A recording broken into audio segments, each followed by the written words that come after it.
إن الحمد لله نحمده ونستعينه ونستغفره ونعوذ بالله من شرور أنفسنا ومن سيئات أعمالنا من يهده الله فلا مضل له ومن يضلل فلا هادي له وأشهد أن لا إله إلا الله وحده لا شريك له وأشهد أن محمدا عبده ورسوله أما بعد.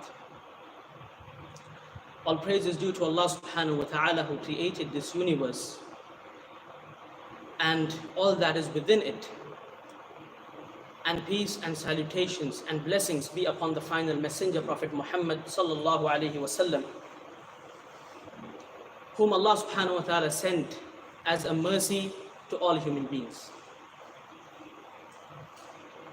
My dear brothers and sisters, as the country rejoices on this occasion of Independence Day and celebrates its freedom,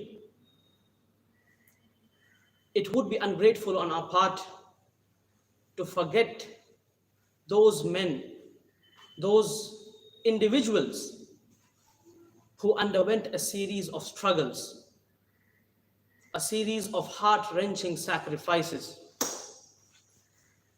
and finally purchased the freedom. The fact that people of all religion, of all races, of all creed and color took part in the freedom of this country.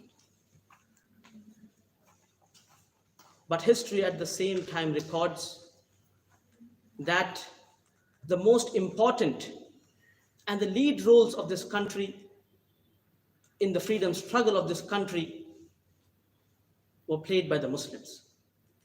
As the famous Sikh writer Khushwant Singh, he writes that the Indian freedom is written in the Muslim blood, since their participation in the freedom struggle of India was much more compared to the small percentage of their population.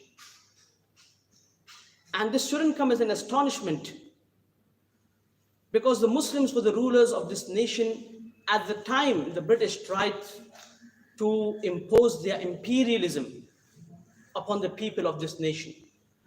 And as a natural consequence, they were the first ones to rise up against the British government and fight for their rights. Dear brothers and sisters, my respected viewers,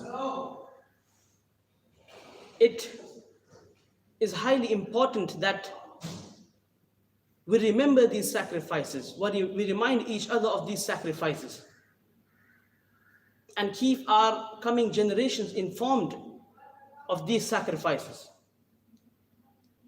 for several reasons.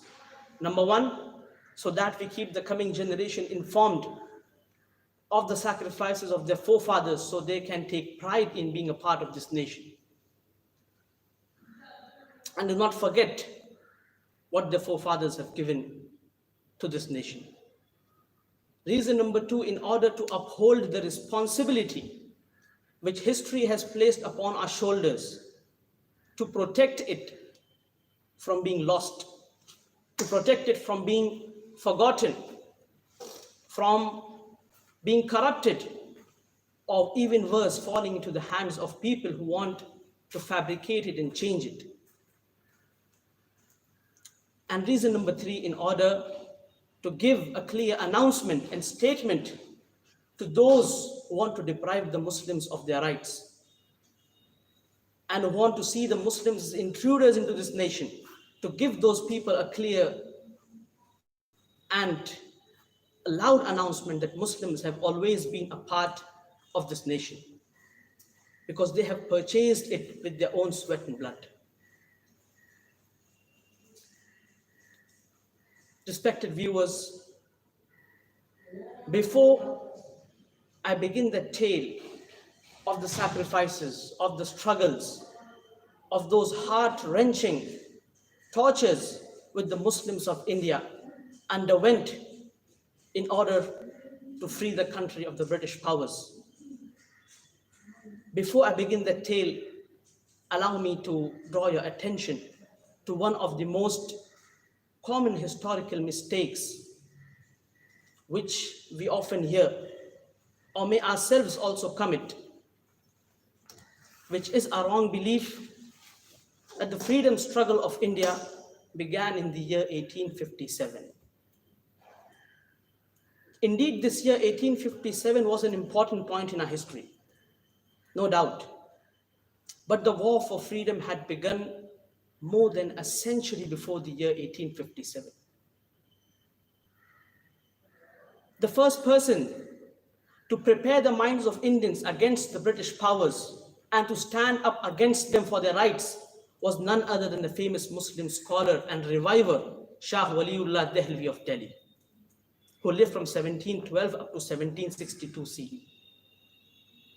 Following him and carrying on his legacy came his son Shah Abdul Aziz Rahim Abadi, who, as history states, was the first person to give a legal fatwa, a legal verdict against the British government, and was also responsible for the funding of many of the freedom fighters who were fighting in an armed way against the British.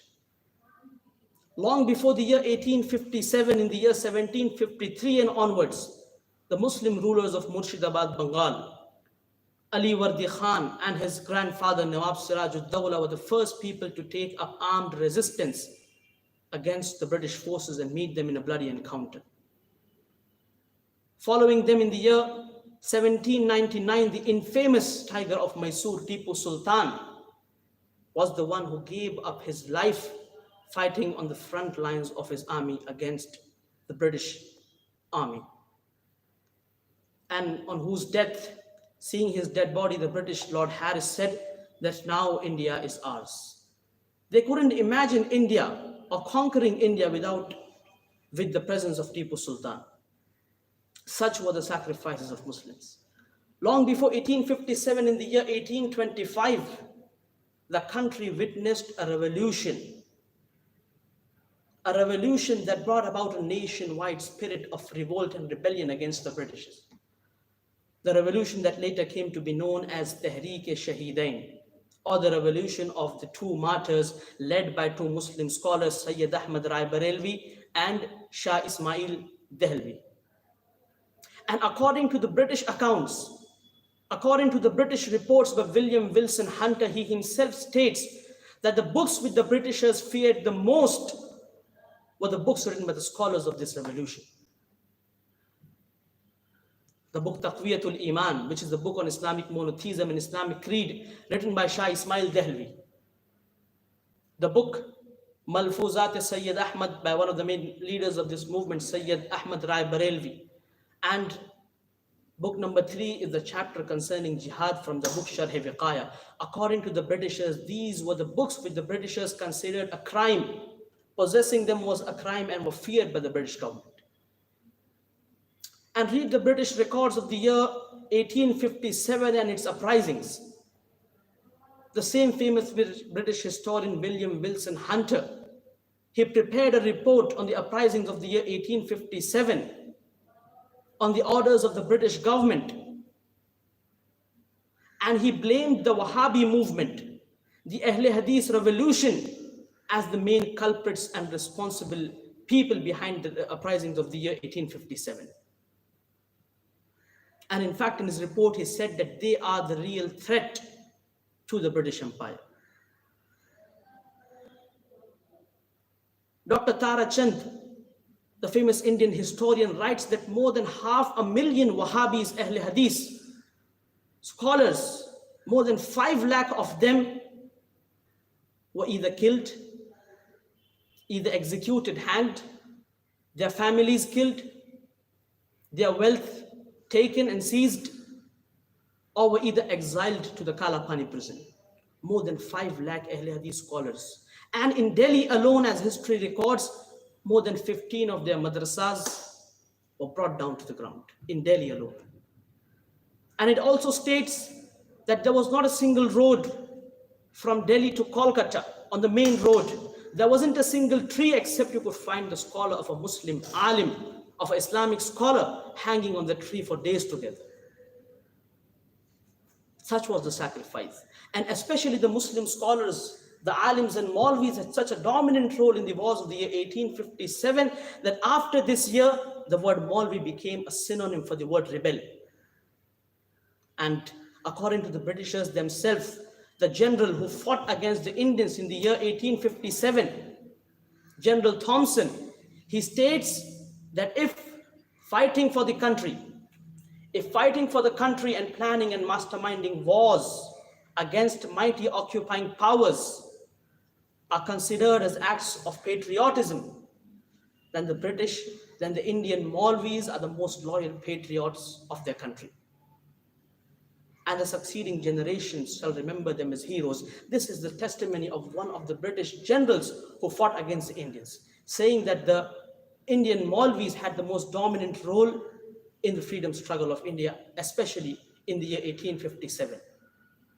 And as I quoted William Hunter, he said that the Ahl Hadith movement especially was responsible behind the uprisings of the year 1857.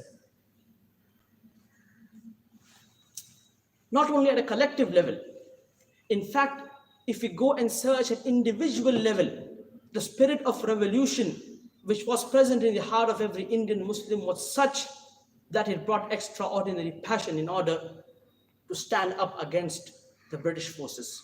In the days, as mentioned in the Sayyara Digest, in the days when Sayyid Ahmed and Shah Ismail Dehlvi were fighting on the northwestern borders of India against the Britishers, their armies, the armies of the freedom fighters, were funded by Shah Abdul Aziz of Delhi. Shah Abdul Aziz, the Muslim scholar of Delhi, the son of Shah Waliullah, he used to send funds to help the freedom fighters of Shah Ismail and Sayyid Ahmed on the northwestern provinces of India. And these funds were carried by people from Delhi up to the northwestern provinces. And on one such occasion, as mentioned in the report, on one such critical occasion, when the army was in dire need of funds, and this person takes the wealth from Shah Abdul Aziz and sets out to the provinces of Punjab and Samarkand, on the way this person gets the information that the British intelligence is wildly searching for him. He can either go home, but the funds will not be able to reach the army, or if he goes ahead, he will be arrested.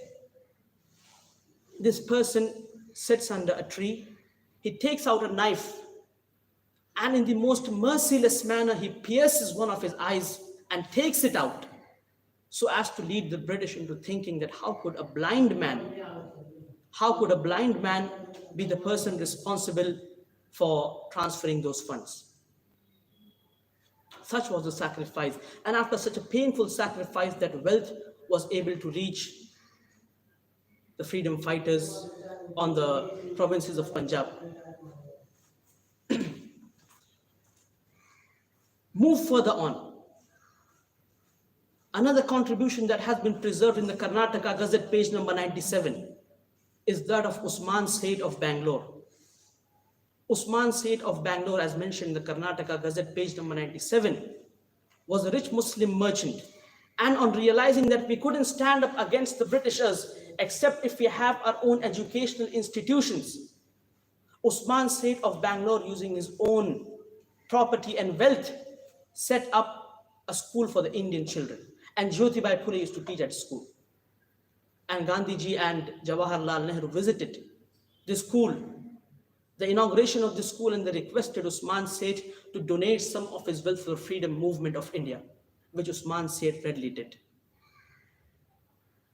In response to these uprisings and to the protests staged by the Muslims, to the rebels, the tyranny and the oppression used by the British government isn't hidden from any one of us. And in fact, the details of which would bring tears to our eyes.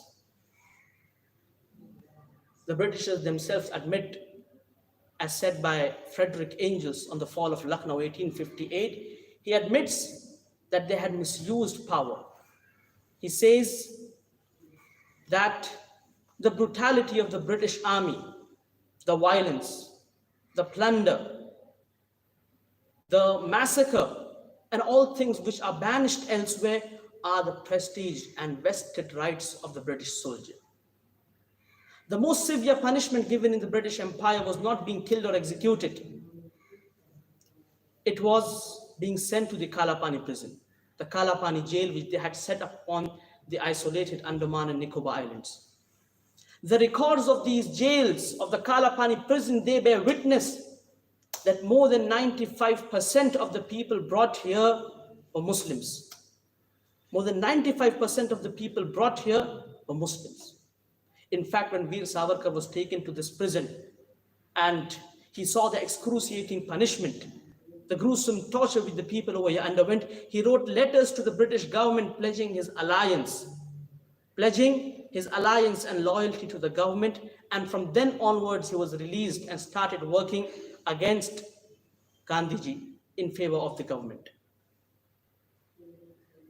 From the most famous people brought to this prison of Kalapani were Maulana Jafar Thanisari, Maulana Vilayat Ali, Maulana Yahya Ali, who were the scholars of the clan of Sadiqpur. In fact, Maulana Jafar Thanisari, after completing his term of punishment in this prison, he wrote an entire book by the name of Kalapani.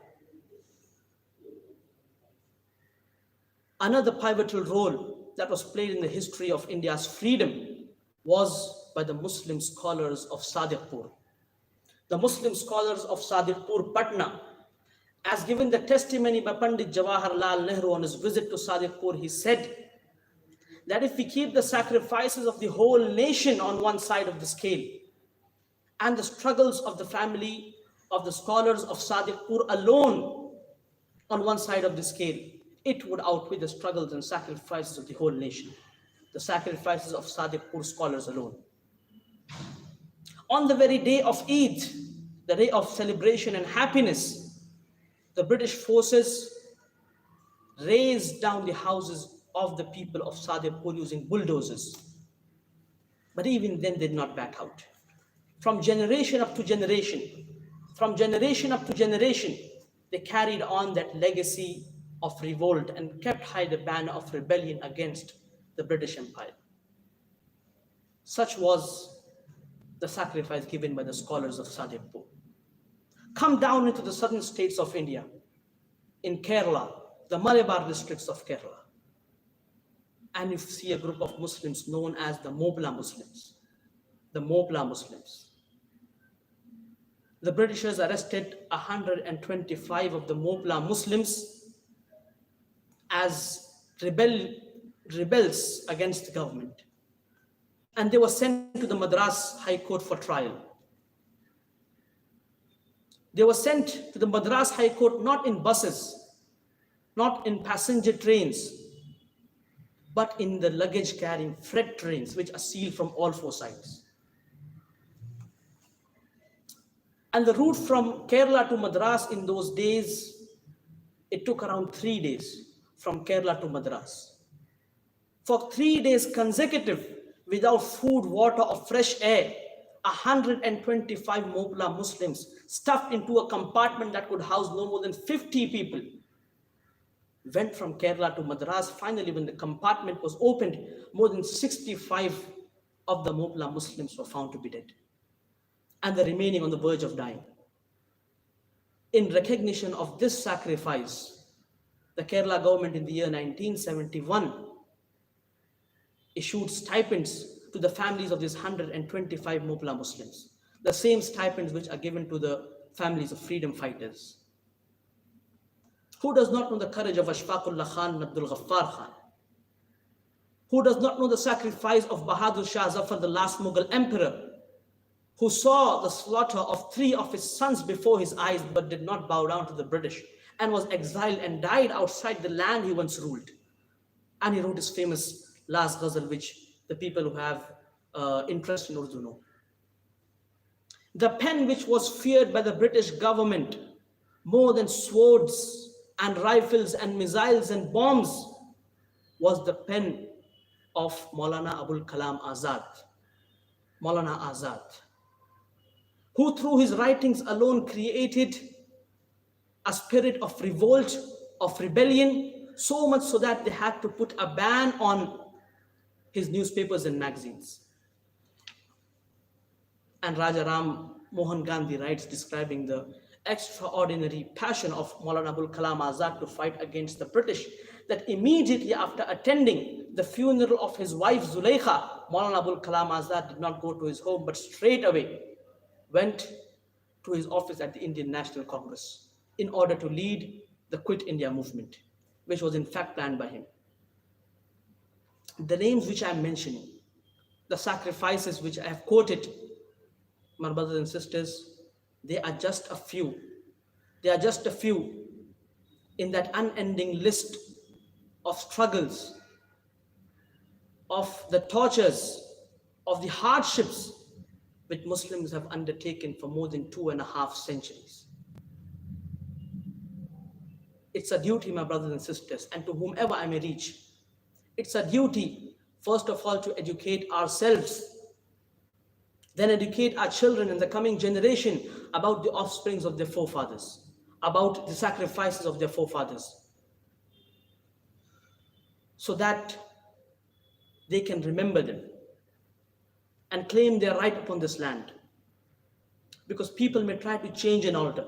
And just to mention some of the few important sources which you can refer to in order to know the sacrifices of the Muslims, because it is unfortunate that either intentionally or unintentionally, our syllabus of schools and universities and the books written today do not cover or do not give the rightful mention which the Muslim sacrifices and struggles deserve. So just to mention some of the few sources which we can return to and refer to in order to know these sacrifices, just to mention a few.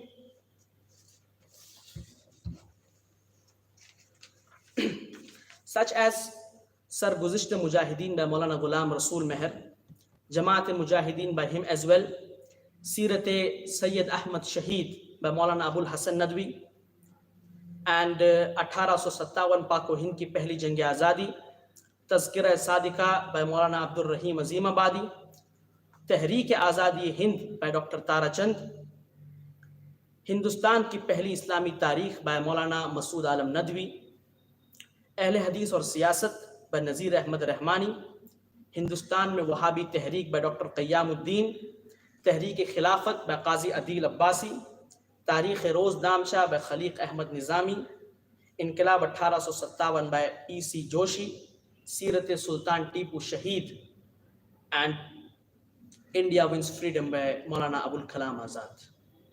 These are some of the sources which we can refer to know the sacrifices of Muslims.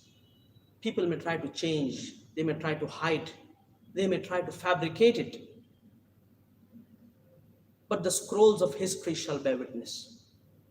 The soil of this earth shall speak, and the sky shall announce that Muslims were and will always be a part of this nation.